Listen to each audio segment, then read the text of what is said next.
Buenas tardes, ¿cómo están? Un gusto poder estar acá charlando con ustedes en esta continuación de la Semana de las Carnes, y un poco me pidió Ricky Negri, presidente del SENASA, que les cuente un poco qué es lo que estamos haciendo en el SENASA y cómo vemos la sanidad del siglo XXI y cómo vemos en esta etapa de apertura de mercados cómo es el dinamismo y cómo lo llevamos adelante. Voy a empezar por lo básico, que es desde ya hace un año y medio una gestión bien enfocada en el usuario, ¿no? El usuario argentino, el usuario mundial, el usuario latinoamericano. Entonces ahí es donde empezamos a ver el usuario, empezamos a revisar procesos, ¿sí? Como primera etapa, qué procesos estábamos llevando a cabo dentro del SENASA, qué procesos teníamos que revisar, qué normativas. Y empezamos a ver acciones y a diferenciar acciones que son pertinentes y no son pertinentes al SENASA. ¿Por qué? Obviamente que hay acciones que se pueden delegar y acciones que no se pueden delegar, acciones que se pueden arancelar y otras que no se pueden arancelar. Entonces, en ese esquema, en esa matriz, ustedes van a ver, por ejemplo, que un servicio que no se puede arancelar y no se puede delegar es un servicio público. ¿Sí? Y eso es básicamente la esencia del SENASA: fiscalización, vigilancia de frontera, vigilancia epidemiológicas, aseguramiento de la calidad, certificación. Después hay procesos que sí se pueden delegar y también se pueden arancelar, que son servicios privados. Lo más común es la vacunación de aftosa, que se delega en los entes. Hay servicios que se pueden delegar y no son arancelables, por ejemplo el RESPA, que hoy es gratuito. Sacar un REPA por autogestión o es gratuito. Y después hay servicios que no se pueden delegar y que son arancelables y que le dan valor agregado a ese producto, por ejemplo la certificación de exportaciones. Entonces, cuando empezamos a ver todos los procesos y todas las incumbencias del SENASA, empezamos a discriminar y a determinar dónde el SENASA sí puede tener una injerencia directa. Todos esos servicios tienen que estar montados en un sistema que sea transparente, que sea robusto, un sistema informático, que esté apoyado por recursos y que genera un montón de información. Y la información es buena si solo si la usamos para agregar valor. Entonces tenemos un cúmulo de información enorme que no estábamos usando y que estamos empezando a usar para, por ejemplo, generar fiscalizaciones inteligentes para ir directamente y brindar mejores servicios al usuario. Esos sistemas están montados en una estructura. Una estructura son oficinas locales. SENASA tiene 350 oficinas locales, 160 puestos de control fronterizos, autos, personal, computadoras, impresoras. Entonces, modernizar toda esa flota, modernizar toda esa estructura también lleva su tiempo, su presupuesto, su gestión. Y obviamente lo que hace a cualquier institución, cualquier empresa, cualquier organismo son las personas. Y la verdad es que tenemos un equipo de personas y de gente, de profesionales muy buenos, 5.300 agentes del servicio público trabajando para el SENASA, y que lo que más rescatamos es el orgullo de servir, ¿sí? Gente que hace años y años que está en el SENASA sirviendo al país, en la frontera, en puestos de fiscalización, en frigoríficos, y la verdad que eso genera un valor agregado que no lo hemos visto en otras instituciones. Entonces, si uno tuviera que sintetizar cuál es la misión del SENASA, es muy claro y muy fácil. Es cuidar la sanidad y asegurar la inocuidad. No solo de lo que consumimos nosotros, sino de lo que exportamos y consumen millones de personas alrededor del mundo. Todo esto montado en una estructura con recursos humanos profesionales y que pueda tener un impacto en toda la economía del país. Y obviamente, cuando más impacto tiene, más allá de la economía interna, es la economía externa, cómo abrimos mercados. Y eso es un poco lo que les quería contar también. Uno cuando dice, bueno, ¿cuántos mercados tenemos abiertos para los distintos productos y subproductos de Argentina? Esto hasta fin del año pasado, y esto se va actualizando continuamente. Fíjense que en carne bovina tenemos 77 mercados abiertos, cocida sin hueso 32, menudencias. En genética, fíjense, tenemos solo 9 países abiertos para animales en pie, que son básicamente de Latinoamérica y algún país de Asia. Tenemos 14 de semen, 14 embriones. Entonces uno ve el potencial. Hay 180 mercados, ¿sí? O sea, ¿cómo podemos aspirar a llegar a esos 180 mercados o a mercados que tengan mayor valor, ¿no? Lo mismo nos pasa con porcinos, que vamos avanzando en apertura de mercados. Equinos en pie es un mercado bastante dinámico, básicamente por la exportación de equinos de deporte, de polo. Y durante el 2018 se abrieron mercados para 39 nuevos productos y para 23 destinos distintos. Ahora, ¿cómo se inicia y cómo toman el riesgo los países respecto a qué productos pueden importar y no importar? Entonces, quería repasar lo que es un poco la asignación de riesgo para los distintos tipos de productos. Obviamente, de mayor riesgo el animal vivo en pie, porque es un posible portador de enfermedades, a menor riesgo que es la carne termoprocesada o productos termoprocesados, que obviamente el riesgo es insignificante. Ahora, en el medio hay todo un montón de productos y subproductos que a veces hay ciertas enfermedades que de alguna manera limitan el comercio internacional. Cuando uno va a importar, empieza la negociación con un país, lo primero que hace es tratar de conciliar un certificado veterinario internacional. ¿Qué significa eso? Que en ese certificado se ponen todas las enfermedades que el país se certifica libre, se pone qué enfermedades están en lucha.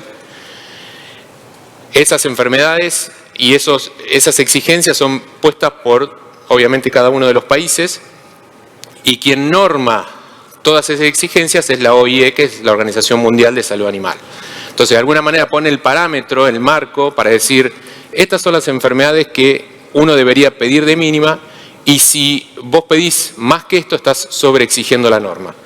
Entonces, ahí donde a veces avanzamos, y ustedes lo han escuchado, por ahí no solo en estos productos, sino en otros productos, avanzamos hacia la Organización Mundial de Comercio, a hacer panes, porque realmente sobreexigen las normas en la cual, por ejemplo, hoy la OIE, 182 países nos pusimos de acuerdo.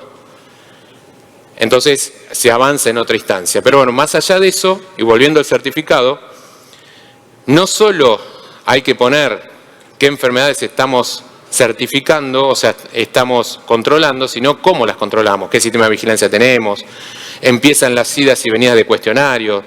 A veces por ejemplo, con Japón nos estamos respondiendo el 5.º cuestionario y se vuelve a explicar de vuelta qué es un ente de vacunación, por qué hay una zona libre, otra no, etcétera, etcétera, etcétera. Entonces, cuando uno piensa que, y yo lo pensaba cuando estaba fuera del SENASA, bueno, ¿por qué no abrimos más mercados? Y la verdad es que es sumamente trabajoso.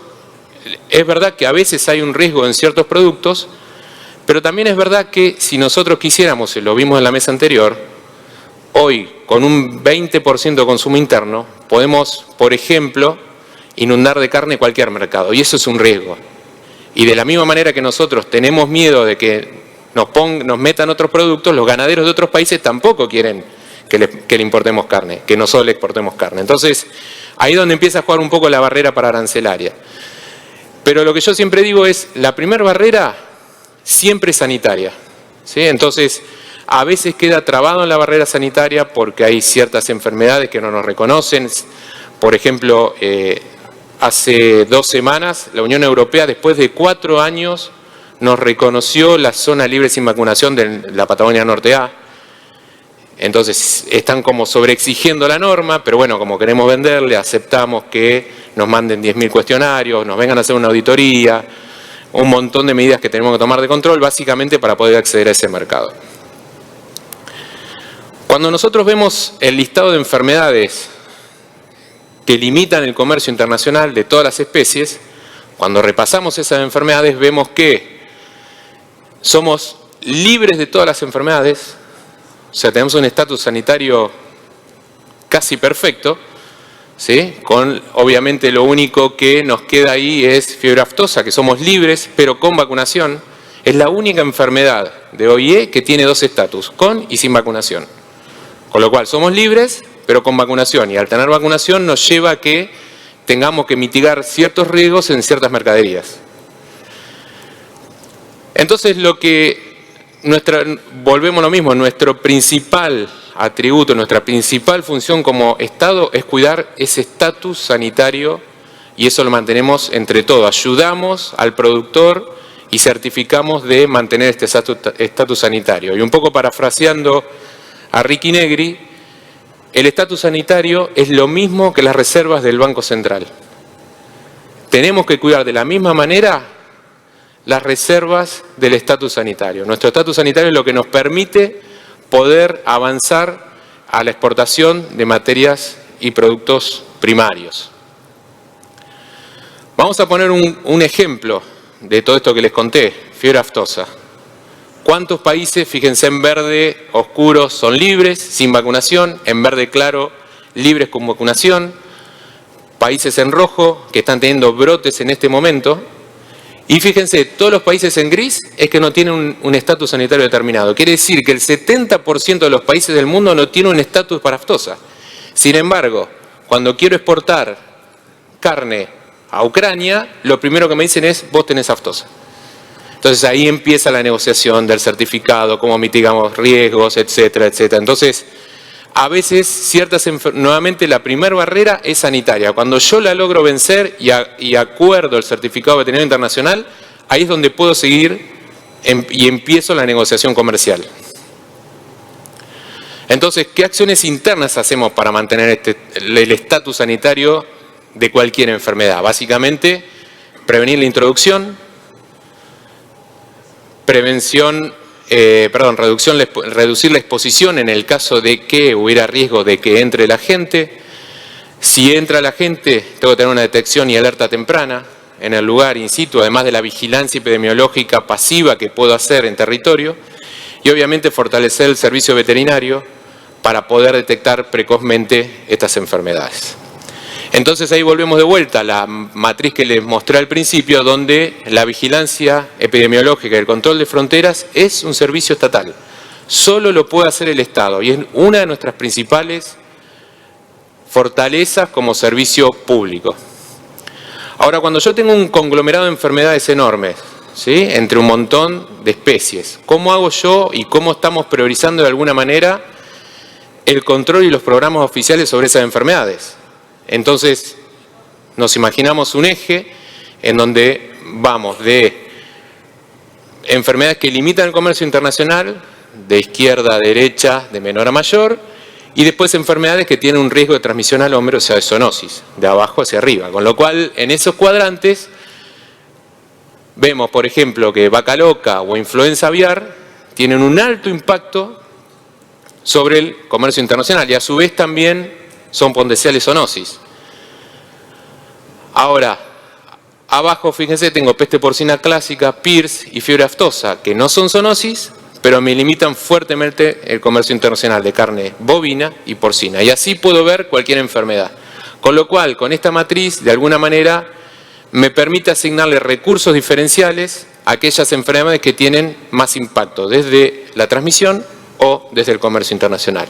De manera que nuestra principal hoy dificultad y que necesitamos trabajarla y la vamos trabajando es cómo yo uso esos recursos del contribuyente eficientemente en controlar las enfermedades que realmente o me limitan el comercio o son transmisibles al hombre. Entonces, en este control de enfermedades y lo que les decía hoy, la cantidad de datos que manejamos, procesamos a través del CICSA, del CICSAR, del CIGICA y un montón de sistemas interconectados que nos permiten tener información hoy en tiempo real, me permite tener una fiscalización inteligente, o sea, saber exactamente dónde están las cabezas, cómo se mueven. Fíjense esto, los principales núcleos de ganado bovino, dónde están la mayor cantidad de densidad de población, dónde se mueven a faena, exactamente, a qué frigorífico, dónde, cuáles tienen mayor tasa de movilidad. Un ejemplo con tuberculosis, los puntos rojos son los campos donde salen mayor cantidad de animales con lesiones compatibles a tuberculosis en faena, o lo amarillo son donde tengo campos que son libres de tuberculosis y sin embargo se detectaron lesiones compatibles a faena. Entonces esa es la fiscalización inteligente. En vez de salir a controlar a todo el mundo, yo tengo que salir a asumir que el autocontrol del productor es eficiente y salgo a buscar a aquellos productores que están haciendo las cosas mal, para mostrarles y para marcarles que las tienen que hacer bien, porque el estatus sanitario es un bien de todos. El control de las enfermedades es un bien público de todos y todos tenemos que estar comprometidos a esto. ¿Por qué? Porque yo me imagino que la tendencia de crecimiento del mundo, la cantidad de proteína que Argentina tiene que producir como país, yo necesito hoy tener un estatus sanitario y una estructura para lo que exportamos hoy. Pero si yo exporto un 30% más, ¿qué estructura que tengo que tener? ¿Qué recursos? ¿Qué sistemas? Entonces esa es la visión que perseguimos del SENASA. ¿Cómo yo voy a acompañar al productor en este crecimiento, en este incremento de producción de proteínas? Hoy vimos acciones externas para aftosa, internas para aftosa. Y, por ejemplo, algunas acciones externas, porque esto no termina solo en el país, sino que trabajamos paralelamente en el estatus y cómo mejorar las condiciones del estatus. Todos los noviembres de todos los años yo tengo que recertificar el libre de una enfermedad. De todas esas enfermedades que vimos, yo tengo que mostrarle a la OIE que tengo un programa de vigilancia, que tuve casos que descarté, que tuve reportes, un montón de requisitos que nos pide para certificar que no tuviste la enfermedad. Con lo cual, eso es un trabajo que vamos realizando durante todo el año.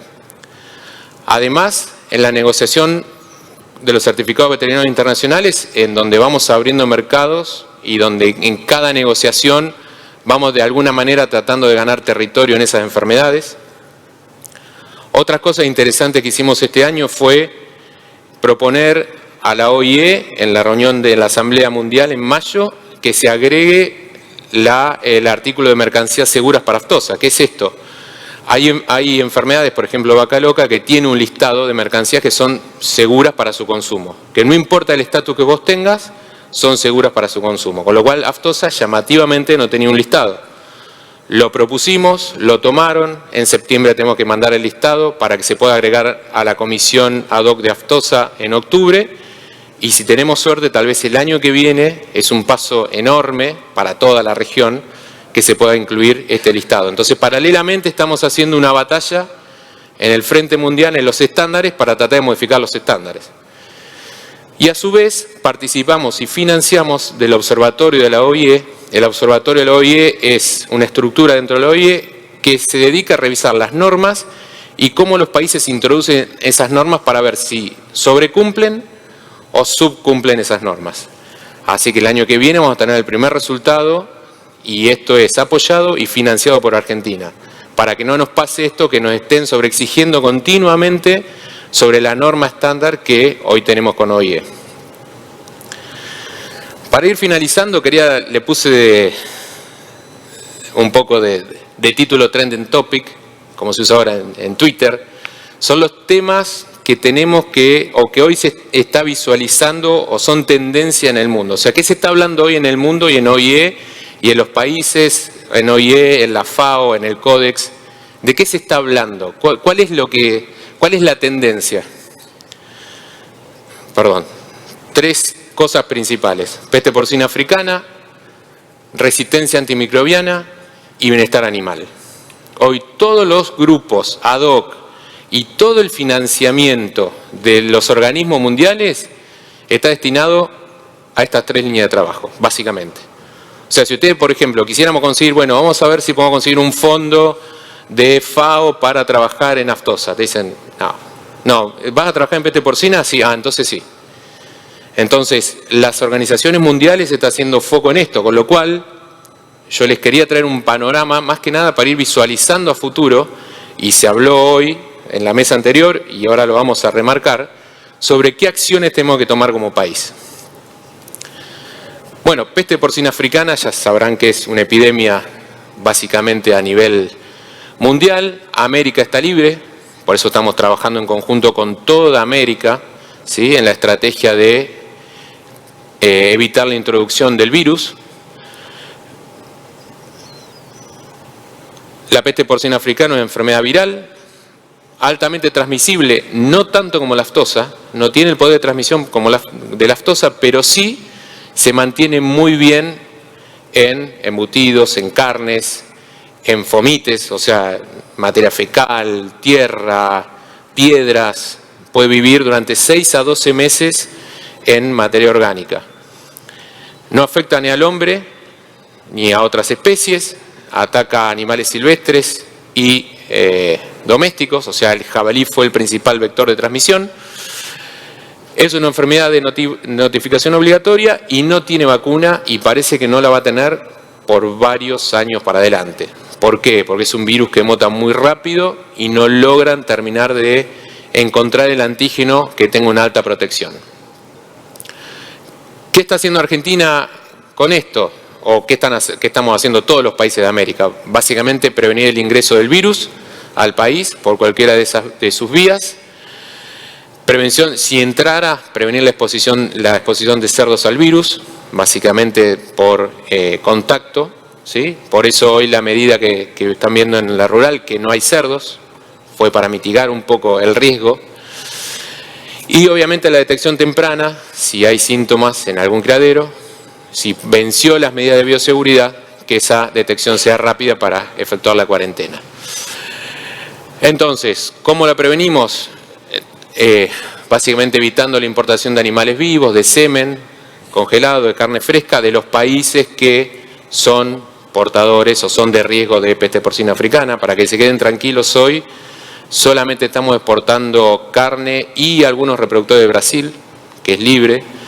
Igual estamos haciendo pruebas de mitigación en origen y en destino. Obviamente nuestro principal desafío es las fronteras y Ezeiza. Hoy estamos con un plan bastante fuerte con la Dirección de Fronteras y Barreras en Ezeiza, controlando equipaje. Habrán visto las noticias, las famosas patitas de chancho, y así todos los días se decomisa entre 100 y 200 kilos de material prohibido de ingreso. En resumen, son tres medidas fundamentales. Difusión de la enfermedad, de cómo hacemos para prevenir, y por eso parte del material y cartelería que van a ver. Controlar las fronteras, tanto de Ezeiza como de otros aeropuertos, y el tema de control de residuos de barcos. Hay un control bastante amplio hecho junto con prefectura de los barcos que entran hacia Rosario, y eliminación de los residuos si los bajan, eliminación controlada de residuos en plantas de tratamiento de residuos. Esto lo van a ver en el pabellón Ocre, acá cerquita. Acá estamos haciendo las tres cosas, ¿no? Evitando la introducción, difundiendo. Fíjense, esta foto la tomé yo ayer, una familia leyendo el cartel, y eso es lo que queremos. Conciencia, no traigan cosas al país que no están permitidas. La principal vía de ingreso. Otro tema, resistencia antimicrobiana y residuos. No sé si sabían que Argentina fue uno de los primeros países de Latinoamérica en tener un plan nacional estructurado entre sanidad animal y sanidad humana, o sea, SENASA y Ministerio de Salud, que se viene llevando a cabo de hace ya más de 5 años, en una comisión que se llama CONACRA, Comisión Nacional de Combate a la Resistencia Antimicrobiana. A su vez, Argentina fue el primer país, y es todavía el primer país de América, que tiene un sistema de vigilancia de resistencia. Empezamos hace 3 años en frigoríficos de cerdos y de aves y de bovinos. Hoy estamos haciendo específicamente en aves, porque es donde vimos mayor cantidad de bacterias resistentes. Y como consecuencia de eso, y alineados a la lista de la OIE y de FAO de antimicrobianos de riesgo, se prohibió el uso de la colistina, que es un promotor de crecimiento, o sea, es un antibiótico que se usaba como promotor de crecimiento, pero que es el último antibiótico de barrera para infecciones urinarias humanas. Por eso se decidió prohibir, porque está dentro del listado de medicamentos riesgosos. Y después tenemos el plan CREA, que es el plan de residuos, que seguramente a algunos, si son productores, le ha tocado que lo muestren, en donde medimos la cantidad de residuos en los distintos tejidos para cumplir con las exigencias de la Unión Europea principalmente, y también para un control interno de residuos. Como fruto de esto, y debido a que tuvimos algunas observaciones de Rusia respecto al exceso de oxitetraciclinas en carne, es donde, fíjense, sobre 350 muestras tuvimos 39 detecciones de exceso y de residuos de oxitetraciclina. Esto nos llevó y nos está llevando una pelea con Rusia porque sobreexige las normas. Si ustedes ven la cantidad de partes por billón, el códex dice que el permitido son 200 partes por billón, nosotros estamos muy por debajo, fíjense 0,77, 6, 1, sin embargo Rusia tiene tolerancia cero, con lo cual estamos en una pelea ya hace algunos meses para evitar que nos devuelva mercadería por exceso de óxido de tetraciclina. No obstante, lo que llama la atención es el uso masivo de óxido de tetraciclinas y más que nada clortetraciclinas, fíjense en la columna del medio, para lo que es, suponemos, engorde a corral como preventivo y no como terapéutico. Entonces acá el rol de los veterinarios, jugando su papel profesional, recetando antibióticos solo para tratamiento y no para prevención. Porque después nos pasa esto. ¿Y a dónde quiero llevar? Y un poco lo que hablaron hoy en el panel anterior. Indudablemente, esto se va a convertir en una barrera paraarancelaria, ¿sí? Porque si de a poco los países me empiezan a bajar los niveles mínimos de residuos y yo en mi país los tengo permitidos, indudablemente no van a querer comprar carne por exceso de residuos, aunque esté en la normativa mundial. Con lo cual nos van a aplicar seguramente, y están aplicando a futuro, hoy está en revisión la lista de antibióticos de la EMSA en Europa, está en consulta pública, con lo cual seguramente va a salir un listado de antibióticos prohibidos y ahí se va a poner más complicado.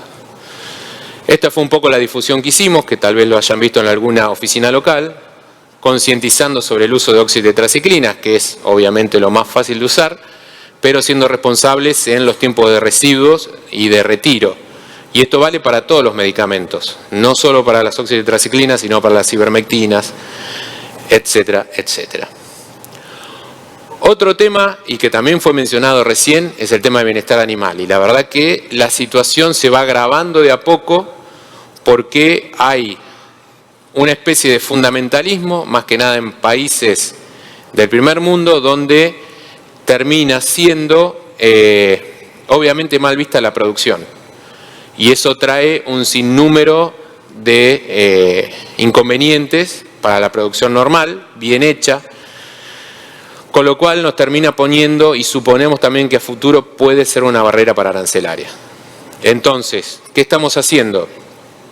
Estamos terminando de redactar la norma nacional sobre bienestar animal. Había una normativa que aplicaba para distintos tipos de producción, para cerdos o para aves.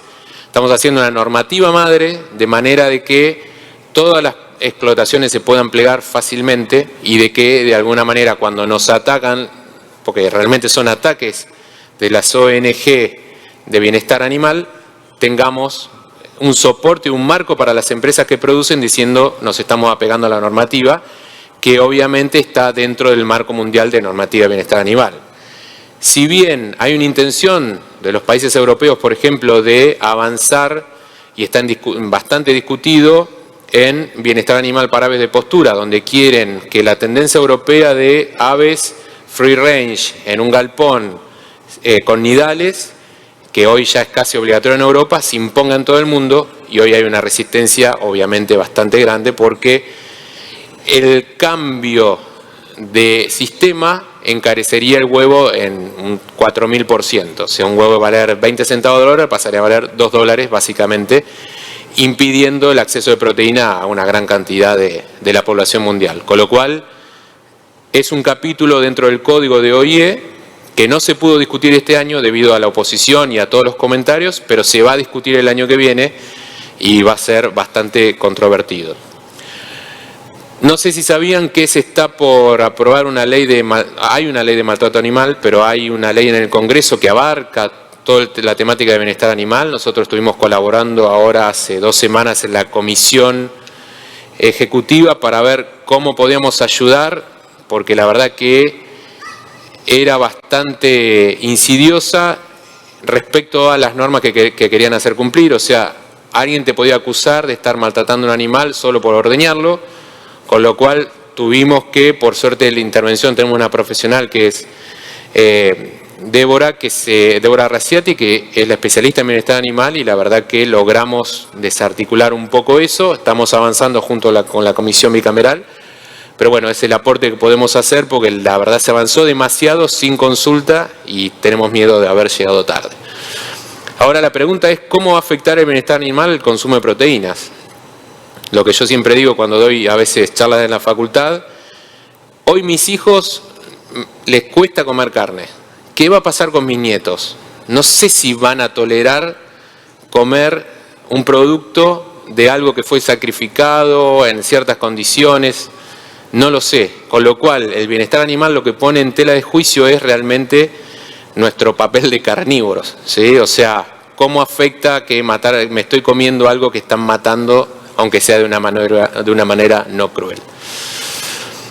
Ya para ir cerrando, les quería contar un poco también cómo estamos trabajando en modernización desde hace, por lo menos desde la gestión de Ricky Negri, en lo que es la revisión de normativas o confección de normativas. Estamos revisando y yo personalmente, mi dirección está revisando todos los programas sanitarios para modernizarlos. Hoy con el flujo de información que tenemos, la velocidad de crecimiento de los mercados nos exige que tengamos programas adecuados al usuario y que sean útiles para mantener este estatus sanitario.